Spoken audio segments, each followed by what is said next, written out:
안녕하세요. 파고다 토플 실전 모의고사 리딩 김정은입니다. 오늘 여러분들과 함께하는 8번째 시간인데요. 오늘 함께할 모의고사 난이도가 상당히 있었던 지문입니다. 바로 날지 못하는 새에 해당하는 내용이었는데요. 사실 날지 못하는 새의 이야기를 하려면 우리가 진화론적인 측면에 대해서 이야기를 안 할 수가 없어요. 그래서 진화론적인 측면이라던가 수렴 진화적인 이야기라던가 또는 어떤 이제 종들이 있는지 여러분들이 한번 알아보시면 참 좋을 것 같아서 제가 백그라운드 널리지 영상 준비했습니다. 함께 보고 오실게요. 네, 정윤쌤의 몰라도 그만 안 보면 손해인 토플 리딩 배경 지식. 오늘 다뤄볼 주제인 날지 못하는 새에서 우리 여러분들과 함께 다뤄보면 좋을 개념 지금 바로 확인해 보도록 하겠습니다. 자, 여러분 지금 제가 화면에 4가지 생물들의 사진을 좀 띄워놨는데요. 여러분 이 친구들의 공통점은 무엇일까요? 네, 바로 모두 비행을 할 줄 아는 친구들이라는 점입니다.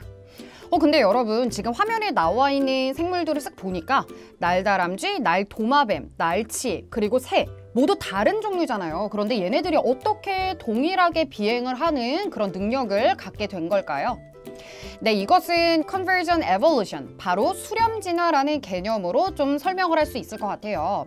여러분, 수렴진화란 생물들이 같은 기능을 수행하기 위해서 또는 환경에 적응하기 위해서 서로 다른 생물의 기관이 같은 변화를 하는 진화 현상을 가리켜서 수렴진화라고 부르는 걸 여러분들이 알고 가시면 좀 좋을 것 같아요. 여러분, 그렇다면 이렇게 생물들이 진화를 거듭하는 건 우리가 어떻게 좀 이해를 하면 좋을까요? 바로 Natural Selection, 자연 선택이라는 개념을 여러분들이 아시면 좀 이해가 빠르실 것 같은데요. 여러분, 자연 선택, Natural Selection 어디서 많이 들어보지 않으셨나요? 네, 바로 다윈의 진화론의 가장 기본이 되는 개념이라 여러분들이 빈번하게 저희 토플 리딩 지문에서 만나보셨을 것 같아요. 여러분, 자연 선택이란 생물들이 환경에 더 잘 적응을 하게 해주는 자연적인 이점을 타고난 아이들은 좀 살아남고요. 그리고 이 이점을 후손에게 전달을 해서 후손이 완전히 새로운 종으로 진화하게 된다는 이야기입니다. 여러분, 한 예로 우리 다람쥐와 그리고 날다람쥐의 관계를 조금 생각을 한번 해볼게요.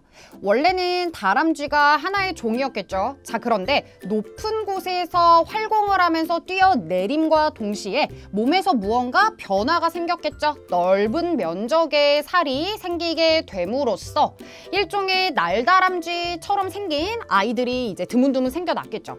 그러면서 이 날다람쥐라고 하는 이제 특징이 이 세대에만 머물러 있는 게 아니라 생존에 굉장히 이점이 되는 특징을 갖고 있는 아이들이잖아요. 그래서 독자적인 종이 탄생을 했다. 이렇게 이해를 하시면 좀 여러분들이 파악하시기 쉬울 것 같습니다. 자, 그러면 여러분 우리 날지 못하는 새는 좀 어떻게 이해를 하면 좋을까요? 분명 우리 앞서 이야기를 나눴던 자연 선택과 수렴 진화의 측면에서 다뤄본다면 비행을 할 수 있다라는 뛰어난 능력을 상실한 것은 사실상 말이 좀 되지 않는데 말이죠. 자, 그래서 이 궁금증은요, 오늘 우리 함께 다뤄볼 지문에서 날지 못하는 새가 겪은 진화의 과정과 그리고 기원, 특징 등을 함께 살펴보면서 해결해 보도록 하겠습니다. 네, 바로 문제풀이 시작해 보도록 할게요. 네, 우리 첫 번째 문제 함께 다뤄보도록 할게요. 바로 2번 문제인데요. 여러분, 요거 not mentioned, 틀린 걸 여러분들께서 골라주셔야 되는 문제였습니다. 자, 그래서 우리 눈으로 쓱쓱쓱 훑어보시고 여러분들께서 지문 내부에서 언급되지 않은 거 우리 캐치해 주시는 거 기억하고 계시죠? 우리 바로 한번 단락으로 들어가 보도록 할게요. 자, 봤더니 여러분들한테 우리 현재 살고 있는 또는 살았던 많은 이제 새들은요, 어떤 능력을 잃었다는 얘기를 하고 있죠? 우리 나는 능력을 잃었다라는 이야기를 하고 있습니다. 그래서 이와 같은 진화는요, 마치 모순적인 것처럼 좀 보였다라는 이야기를 하고 있어요. 그래서 왜냐하면 이 fly, 나는 능력 자체가 이제 많은 동물들이 이제 발전을 시켰던 그런 특징이라는 거죠. 여러분들한테 쭉 설명을 해드리고 있고요. 그리고 실제로 이 Convergent Evolution이라고 하는 수렴 진화를 이야기를 하면서 여러분들한테 마치 이 동물들이 이와 같은 능력을 잃어버렸다는 아이디어를 완전히 이제 반대하는 것처럼 보입니다. 라고 이야기를 하고 있어요. 자, 그러나 우리 진화는요. 여러분들한테 뛰어난 능력, 우리 진화한 능력을 이제 성취하게끔 해주는 것이 아니라 그보다는 어떻죠, 여러분? 생존에 있어서 필요한 이제 능력을 발전시키는 것이다 라고 이야기를 하고 있습니다. 자, 따라서 우리 새들은 새들인데 이 나는 능력을 잃어버린 애들은 그렇게 잃어버렸죠. 이유가 나오죠. 방금 앞에서 나왔던 거 어떤 겁니까? 자, 그들한테 딱히 장점을 그들의 서식지에서 제공하지 않았기 때문이다 라고 이야기를 합니다. 그래서 이와 같이 날지 못하는 새들을 우리가 통칭해서 reptile이라고 부르는데요. 이 친구들은 더 이상 날 필요가 없었다는 거죠. 우리 따뜻한 온기라던가 또는 음식을 위해서 날아서 이주할 필요가 없었기 때문이라고 추가적인 좀 더 지엽적인 정보를 덧붙이고 있습니다. 자, 그래서 이들은요, 몸의 구조도 딱히 이제 날 필요가 없었기 때문에 조금 더 튼튼한 다리를 갖게끔 되어졌고요. 그리고 좀 더 큰 알을 낳는 쪽으로 바뀌어졌다라고 이야기를 해드리고 있습니다. 아무래도 여러분들과 제가 지문 전반적으로 나와 있는 내용을 통해서 언급이 됐습니까? 안 됐습니까?를 확인을 하셔야 되는 내용이라서 조금 더 꼼꼼하게 봤습니다. 자, A번부터 한번 들어가 보도록 할게요. 자, 다음 중 Convergent Evolution이 무엇인지 여러분들한테 언급을 했습니까? 안 했습니까? 혹시 기억을 하시나요? 여러분, 요 문제 같은 경우에는 우리 잠깐만 지문으로 돌아가셔서 한 번은 확인을 하고 다시 앞으로 넘어오는 게 맞는 것 같아요. 자, 보니까 여러분들한테 Convergent Evolution에 관해서는 우리 아까 전에 6번째 줄에서 확인을 하기는 했습니다. 자, 그런데 이와 같은 실제로 Convergent Evolution은요. 뛰어난 능력을 잃어버린다는 전반적인 아이디어를 반대하는 것처럼 보입니다. 무언가 잘못됐다고 주장하고 있습니다. 라고 이야기를 하고 있죠. 그러면 이거는 우리 뭐라고 생각을 하시면 돼요? 우리 아까 전에 앞부분에서 이야기를 한 내용을 그대로 받아서 Convergent Evolution이라고 설명을 한다고밖에 볼 수가 없겠습니다. 앞부분에 여러분들한테 많은 동물들이 각기 다른 곳에 있는 애들이 독자적으로 개발한 그런 발전시킨 특징이야. 그런데 이렇게 진보한 이제 능력을 애들이 잃어버린다는 거 조금 말이 안 되지 않아? 라고 이야기를 하고 있다고 생각을 하시면 되겠죠? 그래서 우리 A번 Convergent Evolution에 관한 아주 간단한 이야기는 여러분들께서 언급됐다고 생각을 하시면 되겠습니다. 자, 나머지는 우리 빠르게 좀 확인하실 수 있을 것 같아요. 봤더니 우리 몇몇의 새들이 날 수 없게 된 원인에 대해서 여러분 기억하시죠? 아까 전에 뭐라 그랬죠? 진보했다 그래서 무조건 그 특징을 계속 보유하고 있는 것이 아니라 그들만의 주어진 환경에서 서식지에서 만약에 장점을 제공하는 것이 아니면 우리 사라지게 된다라고 이야기를 하고 있습니다. 그래서 우리 B번도 괜찮은 이제 참인 정답이었습니다. 자, 그런데 C번을 확인을 해보니까 여러분들한테 날 수 없는 새들이 어떻게 생존을 했는지 여러분들한테 물어보고 있죠. 자, 아까 전에 지문에서 여러분들한테 굳이 이제 날 필요가 없게 된 원인에 대해서 이야기를 해드렸죠. 뭐 따뜻한 온기가 필요하지 않다던가 음식을 굳이 찾으러 떠날 필요도 없었다라고 하면서 바로 어떻게 설명을 하고 있죠. 몸에서 어떤 변화가 일어났는지 알려드리는 식으로 글이 빠르게 전개가 되고 있습니다. 그래서 여러분들한테 어떤 방식을 통해서 생존을 했는지 우리 상세하게 나왔다 안 나왔다? 나오지 않았다. 우리 정답 몇 번? C번 이렇게 가시면 되겠죠? D번은 어떠세요, 여러분? 요것도 마찬가지로 진화적인 변화가 어떻게 새들한테 일어났는지 여러분들한테 물어보고 있죠. 자, 기억하고 계시죠? 굳이 생존하는 데 있어서 비행하는 능력이 필요 없다라고 하면 몸에서 이제 변화가 일어나서 여러분 이제 날지 못하는 새가 됐다고 언급을 하고 있습니다. 그래서 우리 D번도 참인 정보로 여러분 생각하시면 될 것 같아요.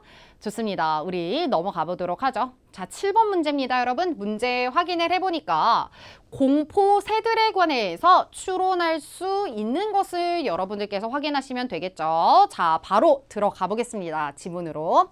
봤더니 여러분들한테 상단에서부터 눈으로 쓱쓱쓱 훑으면서 내려와 주시면 되겠죠. 자, 그래서 여기에 나와 있습니다. 여러분들한테 거의 딱 중간 부분에 해당하는 것 같은데요. 앞부분에 여러분들한테 또한 공포새라고 불려집니다. 라고 명칭에 대해서 이야기를 하고 있어요. 그러면 명칭에 대해서만 우리가 알아야 되는 건 아니죠. 요 앞문장에서 여러분들한테 어떤 애들인지 설명을 해드릴 가능성이 조금 있다. 그리고 거의 최종적으로 여러분들한테 그리고 이 녀석들은 공포새라고 불려지기도 해 라고 명칭을 보여드리는 거라고 생각하시면 되겠죠. 자, 그럼 우리 앞에서부터 조금은 짚으면서 여기까지 내려와 보도록 할게요. 자, 가보죠.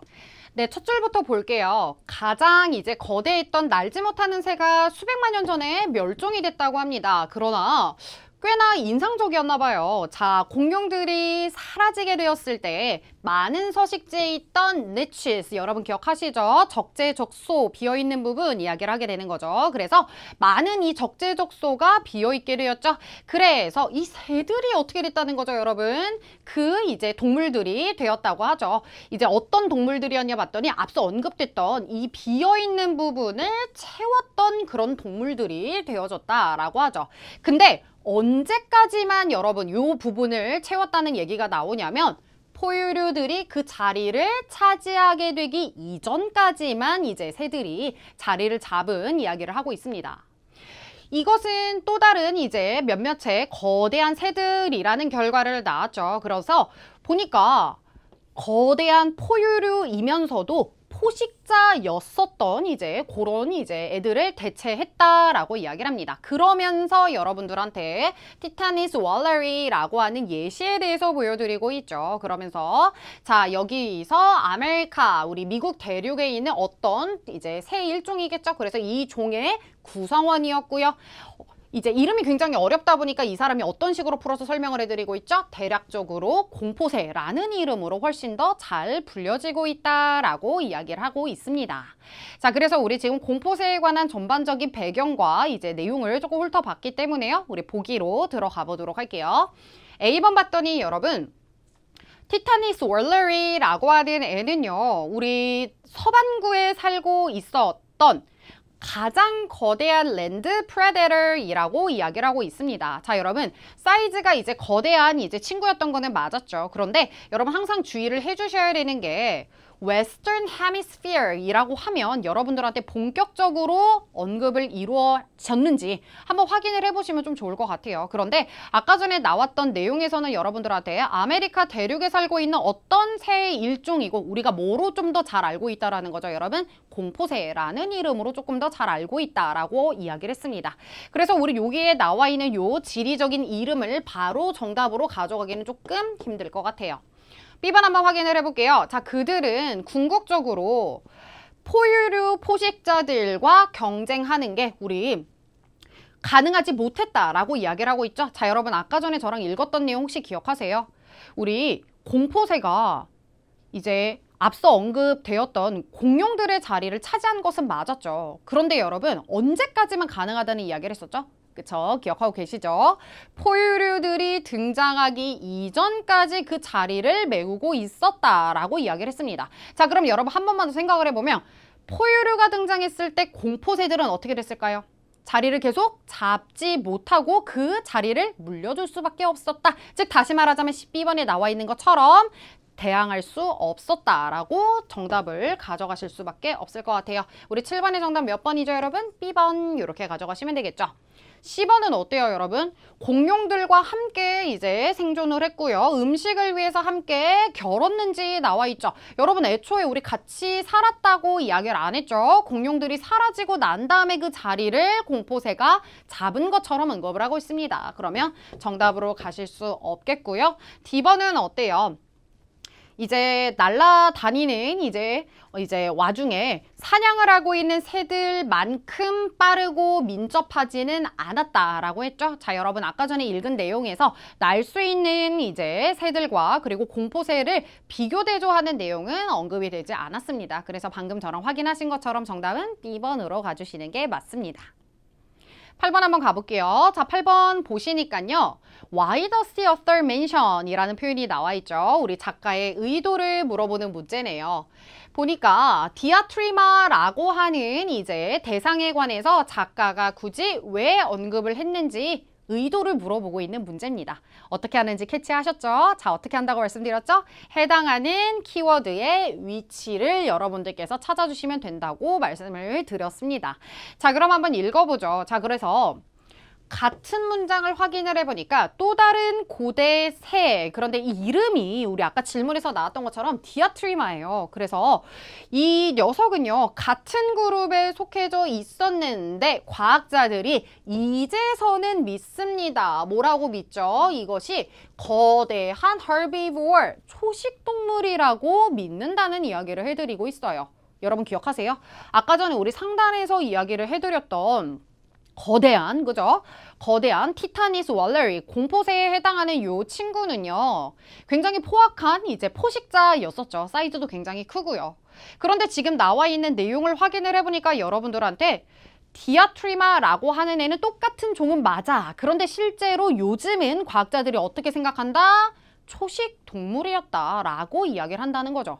그럼 여러분 딱 생각을 하셨을 때 어떤 거죠, 여러분? 과거에는 어땠다는 거죠? 똑같은 종인 줄 알았는데 알고 보니 아니구나 라는 정보를 여러분들한테 보여주고 있다라는 거죠. 그러면 A번부터 한번 가보도록 할게요. 공포새라고 이제 분류 지어지는 것에 대해서 의심하기 위해서 여러분들한테 의심하기 위해서 언급을 했다기보다는 과거에 알려진 것과 지금 과학자들이 다시 알아낸 정보가 다르다는 이야기를 해드리고 있습니다. B번 한번 가보도록 할게요. 자, 왜 테러버즈들이 거대한 소화기관을 갖고 있었는지 설명하기 위해서라고 나와 있죠. 여러분 이제 테러버즈라고 하는 우리 이름은요. 지금 언급되고 있는 디아트리마한테만 이제 국한되는 이름이 아니죠. 우리 뭐였죠? 아까 전에 언급됐었던 윌러리라고 하는 새, 포식자였던 그 친구도 우리가 테러버즈라고 하는 이름으로 부르는 거죠. 근데 소화기관에 대해서 언급을 하는 것은 여러분 글의 끝부분에, 저랑은 보지 않으셨어요? 끝부분에 나와는 있기는 한데 초식동물로서 살아남는데 필요한 기관인 것처럼 언급이 되고 있다는 거지 지금 질문에서 물어보는 디아트리마가 굳이 언급된 것과는 연관성이 떨어지는 거죠. C번 한번 가보도록 할게요. draw a line이라는 표현이 나왔죠? 분리하다, 구분짓다 이렇게 이해를 하시면 되는데 거대한 새와 large herbivore, 거대한 이제 초식 동물들 사이를 구별하기 위해서, 구분짓기 위해서 이렇게 나와 있죠. 딱히 구분짓기 위해서 여러분들한테 이야기를 한 내용도 마찬가지로 아니었었죠. 여기서는 우리 몇 번으로 가주시면 돼요? 그쵸? 우리 D번으로 가주시는 게 맞겠습니다.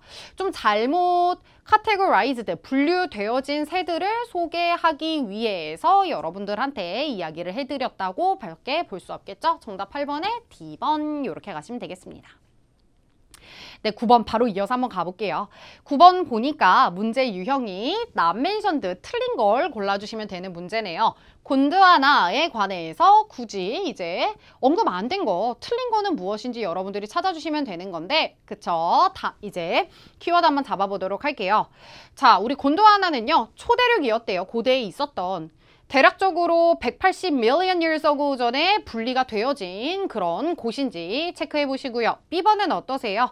아프리카, 호주, 그리고 사우스 아메리카 요런 이제 현대의 컨티넨츠로 이제 통합이 되어진 게 맞는지 확인하시고요. C번, 이것은요 나눠지기 시작을 했죠. 자, 그런데 어떨 때죠, 여러분? 지구 아래에 있는 마그마가 이제 밀어내기 시작하면서 쪼개지게 됐는지 여러분 확인해 보시고요. D번은 어떠세요? 쪼개지게 된 것은 여겨졌죠.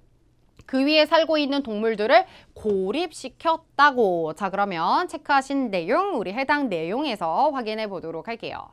자, 우리 상단에서부터 쭉쭉쭉 훑으면서 내려와 보니까 아하, 곤드와나 딱 중간에 배치가 되어져 있어요.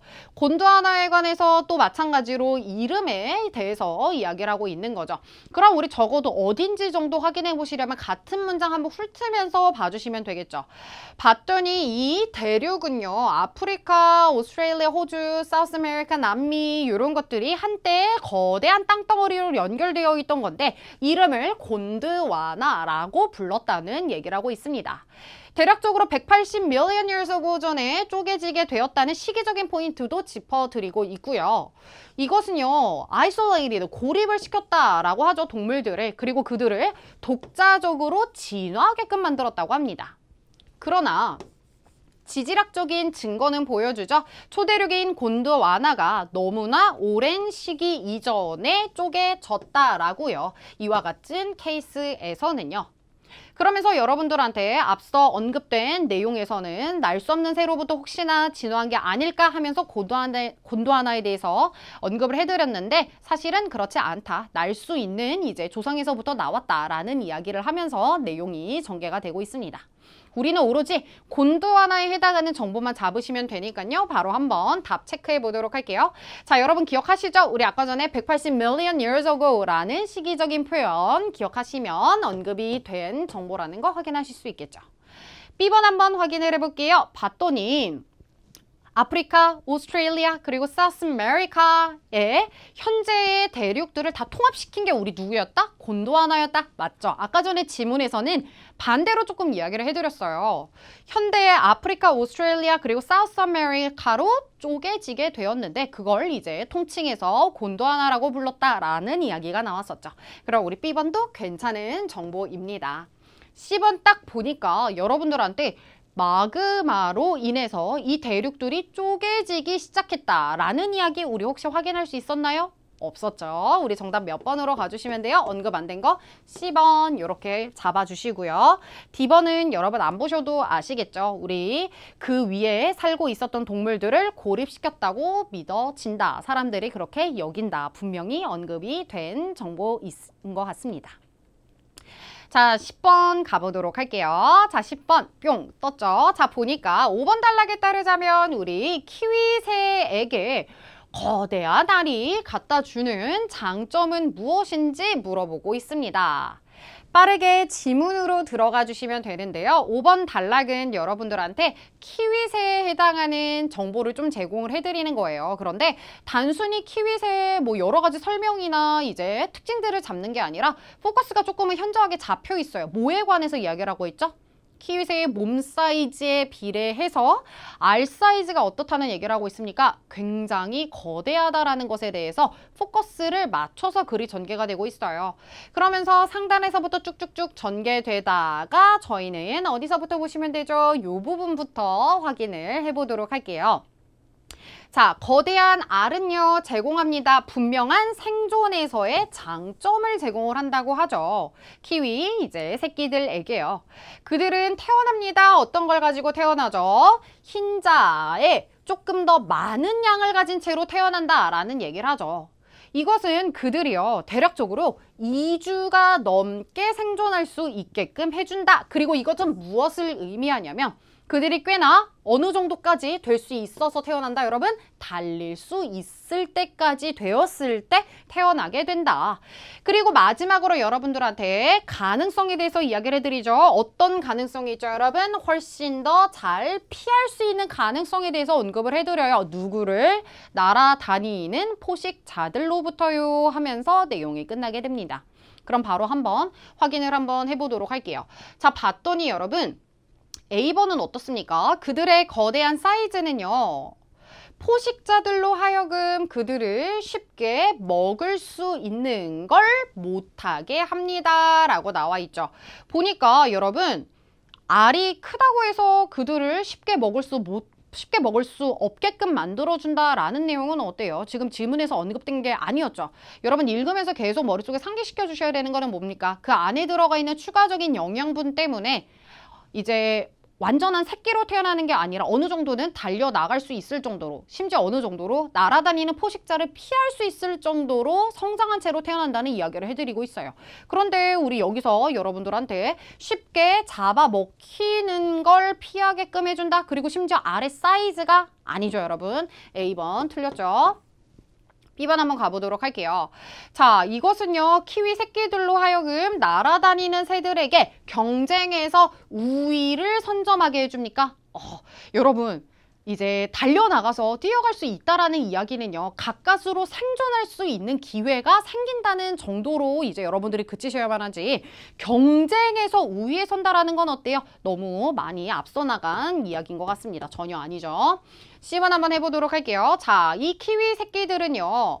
태어나고 난 이후에 알을 까고 난 이후에 먹이를 먹을 필요가 없습니다 라는 이야기를 하고 있습니다. 본인이 먹이를 이미 어느 정도 먹은 상태로 자라난 채로 등장을 하기 때문에 지금 여기 나온 것처럼 이제 아주 어린 새끼라서 이제 부모가 반드시 봐줘야만 하고 이제 본인 혼자 생존할 수 없는 그런 상황을 만들어내지 않는다. 정답 몇 번으로 가셔야 돼요? 10번으로 가주시면 된다라는 거죠. 정답 10번.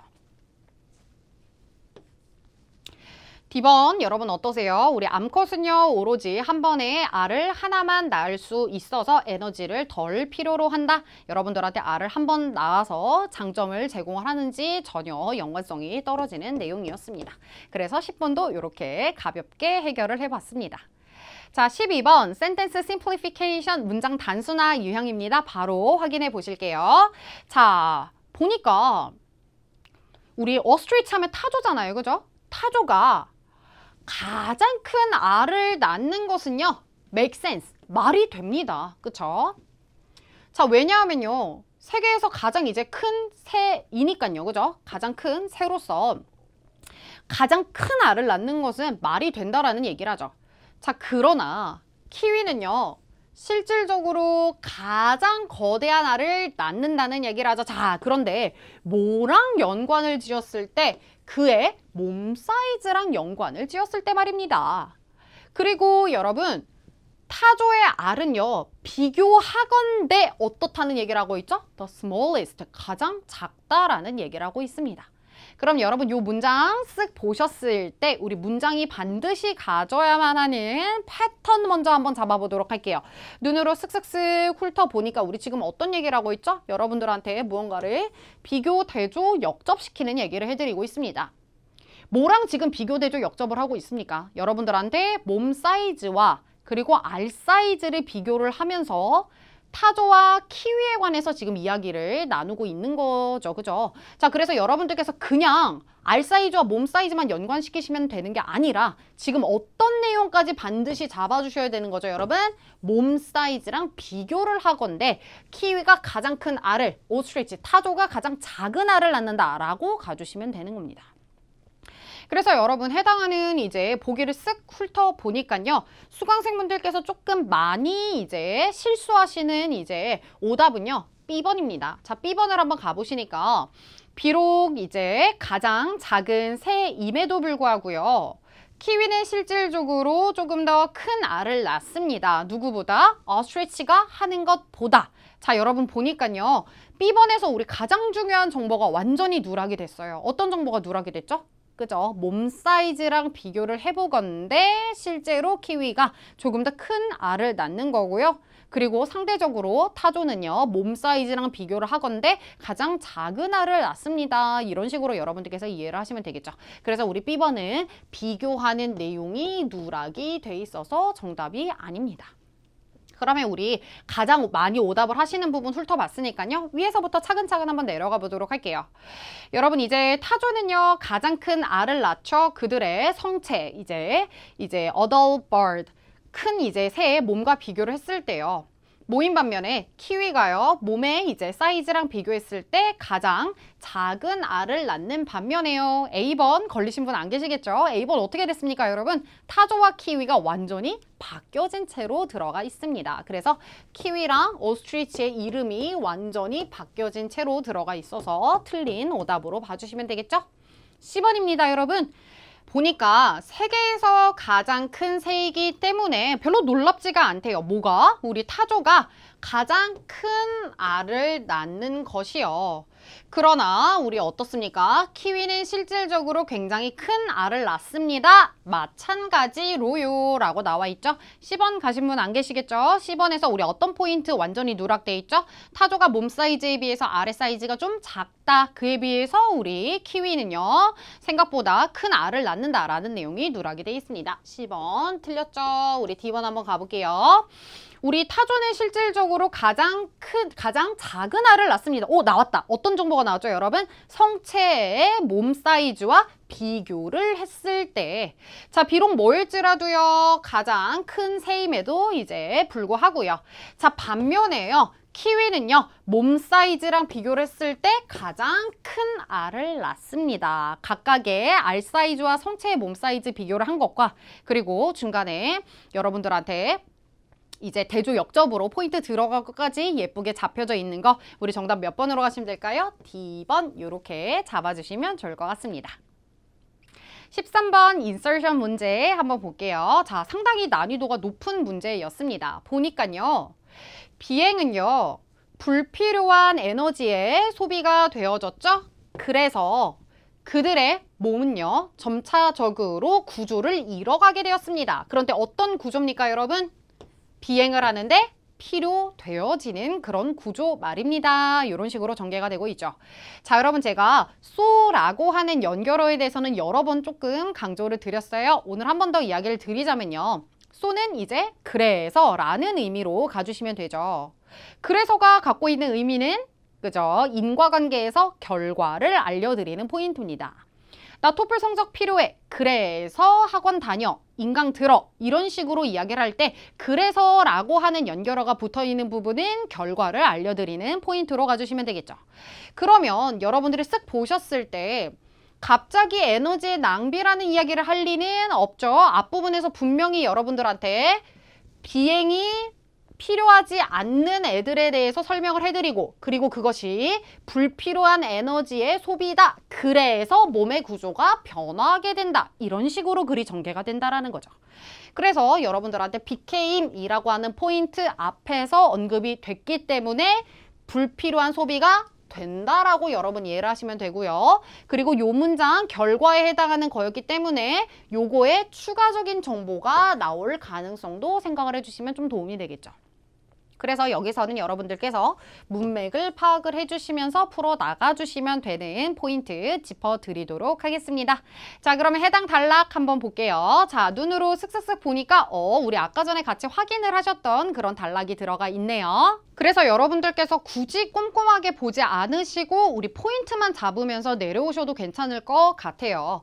눈으로 쓱쓱쓱 훑으면서 볼게요. 자, 보니까 여러분들한테 앞부분에는 이렇게 진화한 능력을 잃어버린 거 조금 이상하지 않냐고 짚어드리는 내용. 그리고 나서 A번부터는 여러분들한테 그게 아니다라고 다시 반박을 하면서 진화는 진부한 특징을 갖는 것이 아니라 주어진 환경에서 생존하는 데 필요한 것을 많이 발전시키는 것이다 라고 이야기를 해드리고 있습니다. 그리고 나서 여러분들한테 therefore, 그러므로 따라서 앞에 나와 있는 내용 다시 받아서 결론 한번 짚고 넘어가는 거죠. 이와 같은 능력을 잃어버린 새들은 그렇게 했을 것이다. 뭘 그렇게 했다는 거죠, 여러분? 앞에 무언가 나와 있었겠죠, 여러분들한테. 굳이 필요하지 않는데 애들이 갖고 있을 필요는 없다. 이 비행하는 능력을 잃어버린 걸 이야기를 하고 있는 거죠. 자, 왜 그러냐면 비행이요. 그들에게 해당하는 장소에서 장점을 제공하지 않기 때문이다 라고 이야기를 해드리고 있습니다. 그럼 여러분들 보셨을 때 A와 B에 해당하는 내용은 전혀 정답이 되지 않겠죠. C번을 여러분 확인을 해보시니까 거대한 날지 못하는 새들 그러면서 조금 더 지역적으로 특징, 이름 알려드리고 있습니다. 레타이디라고 부르는 애는요. 더 이상 날 필요가 없다라고 하면서 상세하게 원인과 그리고 몸에서 어떤 일이 일어났는지 여러분들한테 설명을 해드리는 식으로 글이 전개가 되고 있겠죠. 그러면 여러분 여기서 어떤 거 생각하셔야 돼요? 날지 못하는 애들이 그렇게 하지 못했던 이유 언급되고 그 다음에 여러분들한테 C번에 요 문장이 들어가야지만 그래서 불필요한 소비이기 때문에 필요하지 않게 되어서 몸의 구조가 바뀌게 되었다라는 이야기가 들어가야지 정답으로 갈 수 있겠습니다. 네, 그래서 정답 10번으로 같이 한번 확인을 해봤고요. 저희 마지막 문제 한번 확인해 보도록 할게요. 자, 이제 마지막 문제 확인하기에 앞서서 여러분 기억하시죠? 우리 항상 서머리 문제는 어떻게 하신다? 내용 한번 훑어보고 우리 바로 선지로 들어가 보기로 약속을 했었죠. 자, 1단락 우리 여러 번 이야기가 나왔던 단락이었습니다. 보니까 수렴 진화의 측면에서 좀 새 진화라고 하는 이제 측면을 확인을 했다는 거죠. 그러면서 반드시 우리 진화한 능력이기 때문에 갖고 있는 것이 아니라 필요하지 않기 때문에 상실했다라는 이야기를 진화적인 측면에서 해드리는 그런 포인트였었죠. 2번 단락 저랑 보지는 않으셨죠? 그런데 레타이드라고 하는 종에 대해서 여러분들한테 굉장히 상세하게 좀 설명을 해드렸어요. 그래서 몸에 있는 특징이라던가 혹은 이 서식지에 관해서 좀 짚어드리는 내용이 나왔었죠. 3단락 기억하실 것 같아요. 공포새라고 불려지는 멸종된 거대한 새에 대해서 이야기를 해드리는 포인트가 나왔었죠. 4단락 같은 경우에는 어떤 거 기억하셔야 되죠, 여러분? 그쵸? 곤드와나 대륙에 관해서 여러분들한테 설명을 해드리면서 날지 못하는 새로부터 애들이 나오지 않았을까? 라는 측면을 좀 짚어드린 거죠. 그런데 실질적으로 해당하는 곤드와나 대륙과 시기적인 측면이 맞지 않았기 때문에 틀린 이제 이론이다 라고 짚어드리고 있었습니다. 마지막 5단락 여러분 기억하셔야 되죠? 누구를 기억하셔야 되죠? 키위새에 관해서 여러분들이 기억을 하셔야 돼요. 근데 키위새와 어떤 거? 알에 관해서 설명을 해드리는 단락이었다는 거죠. 그래서 두 가지 연결 지었던 거 꼭 기억해 주시고요. 우리 바로 A번부터 F까지 확인을 해볼게요. 자, A번입니다, 여러분. 봤더니 많은 초반에 날지 못하는 새들은요. 진화를 했죠. 뭐 하려고 진화를 했죠? 적재적소를 채우려고요. 그런데 이곳이 어떤 것이냐면 공룡에 의해서 비워진 곳이었었던 거죠. 자, 이들이 사라지게 되었을 때요 라고 나와 있죠. 여러분 기억하세요? 이거 무슨 얘기를 하고 있죠, 여러분들한테? 그쵸? 공포새에 해당하는 배경에 대해서 여러분들한테 설명하는 내용이었습니다. 이 내용으로 말미암아 여러분들이 어떤 것까지 아실 수 있죠? 공룡의 자리를 대신했구나. 그래서 포식자로서 활동을 했구나. 이런 것까지 여러분들이 잡아가시면 되겠습니다. 그래서 이거 우리 몇 단락에 대한 메인 아이디어로 여러분 보시면 되죠? 그죠? 우리 3단락에 해당하는 메인 아이디어로 여러분 생각하시면 되겠습니다. B번은 여러분 어떠세요? B번 보니까 티타니스 월러리라고 하는 것은 공포새 중에 이제 가장 거대한 친구였다라는 거죠. 키가 2.5m 정도 됩니다. 보자마자 어떤 생각 드세요, 여러분? 공포새에 해당하는 너무 지엽적인 이야기에 해당하는 내용이었다. 우리가 이거를 메인 아이디로 가져가기는 조금 힘들 것 같다. 그래서 이것도 마찬가지로 3단락에 언급이 되고는 있지만 틀린 정보, too specific information으로 잡아주시면 되겠죠. C번 한번 가볼게요. 과학자들은 본디 생각했었죠? 레타이드이라고 하는 이제 날지 못하는 새들이 날지 못했다고. 자, 그런데 어떤 때입니까? 우리 대륙이 분리되어졌을 때. 그러나 그때 이래로 배웠죠. 이 연구진들은 뭐를 배웠냐면요. 그들의 조상들이 바다를 가로질러서 날았을 것이라고요. 그쵸? 여러분들한테 곤드와나라고 하는 대륙에 대해서 언급을 살짝 해주면서 날지 못하는 새로부터 진화를 했다라는 건 틀린 정보다. 실질적으로 날 수 있는 이제 조상에서부터 진화를 했을 것이다 라는 포인트 짚어드리고 있죠. 자, 그럼 우리 요거 몇 단락에 대한 메인 아이디어로 여러분 가시면 되죠. 4단락에 대한 메인 아이디어 챙겨주시면 되겠다. D번입니다, 여러분. 레타이드라고 하는 종은 오스트레일리아, 아프리카, 그리고 사우스 아메리카에 오늘날 살고 있다. 맞습니까, 여러분? 우리 해당하는 지문에 대해서 분명히 이제 언급이 되기는 했었어요. 그죠? 누구 설명하다가 우리 이런 얘기 나왔었죠? 그쵸? 우리 요런 얘기는요. 곤드와나 대륙 설명하면서 여러분들한테 언급을 해드렸던 포인트였습니다. 그런데 오늘날 레타이종이 살고 있는지 없는지 우리 전혀 핵심적인 정보로 가져가실 수 없는 내용이었습니다. 요것도 4단락에 나오긴 했었죠. 2번 한번 가보실게요. 몇몇의 과학자들은 믿습니다. 현대 키위새의 조상이요. 훨씬 더 그들의 후손보다 거대했을 거라고요. 라고 나와 있죠. 자, 여러분. 우리 만약에 2번을 정답으로 가져가려고 했으면 키위새에 관한 정보, 몸 사이즈, 더 중요한 거 제가 뭐라고 말씀드렸죠, 여러분? 알에 관해서 반드시 언급이 되어줘야만 한다라고 이야기를 해드리고 있었죠. 그래서 우리 2번은요. 메인 아이디어 가기 어렵겠죠? 5번 단락에 나오긴 했습니다만 정답은 아니다. F 한번 가보실게요, 여러분. 가장 작은 레타이드 종은 키입니다. 오케이, 몸 사이즈 언급을 해드렸고요. 그리고 이 친구는요. 우리 비율적으로 봤을 때 비율적으로 맞지 않게끔 거대한 알을 낳습니다 라고 이야기를 하고 있습니다. 그죠? 여러분 기억하시죠? 몸 사이즈와 알 사이즈 같이 언급되어야지만 우리 몇 단락? 5단락에 해당하는 메인 아이디어로 가시면 되겠다. 그래서 우리 오늘 정답 서머리는 A, C, F 이렇게 3개 골라주시면 되는 문제였습니다. 네, 상당히 문제가 까다롭게 출제되었던 지문이었는데요. 여러분 항상 예습, 복습 하시는 거 알고 계시죠? 예습은 문제 열심히 여러분 풀어오시는 것과 복습 본인이 왜 틀렸는지 그리고 답이 되는 근거는 무엇인지 찾아보시는 거 여러분 꼭꼭 이제 기억해 주시기 바랍니다. 오늘 수고 많으셨고요. 저희는 다음 시간에 볼게요. 감사합니다.